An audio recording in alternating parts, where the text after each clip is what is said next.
समझ लीजिए इसे अच्छी तरह। आज पूरा मुआशरा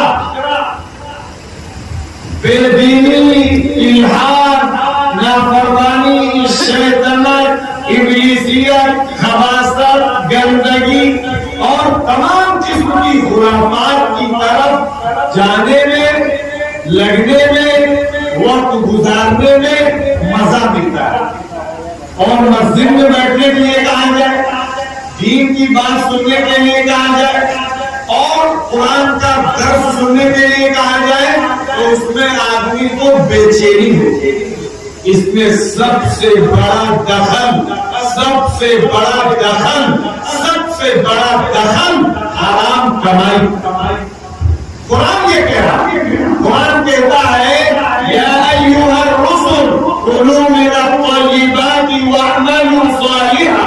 एक जगह पैगंबरों को मुखातब किया गया, दूसरी जगह पे अहले ईमान को मुखातब किया गया और ये कहा गया पाकीज़ा खाइए, हलाल खाइए, साफ सुथरा खाइए।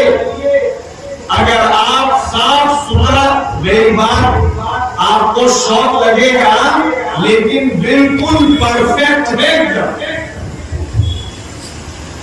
आप हलाल अगर नहीं खाएंगे, अपने रोजगार में, अपने कारोबार में, अपने बिजनेस में, अपने प्रोफेशन में, अपनी दुकान में, अगर आप दुकान का, कारोबार का, तिजारत का दीन सीखे बगैर उस चीज को करेंगे और उसमें गड़बड़ करेंगे, मिलावट करेंगे, गड़बड़ी करेंगे, धोखा दे देंगे, ऐप छुपा लेंगे, चुपके से बेच देंगे और साथ गांव खेल लेंगे और आप समझेंगे कि हम बड़े समझदार, हम बहुत सही हैं। लेकिन आप याद रखिए, वो जो 2 रुपये धोखा देके आपने अपने 1 लाख रुपये में शामिल किया है, उन 1 लाख रुपये की बरकत ये 2 रुपये खत्म कर।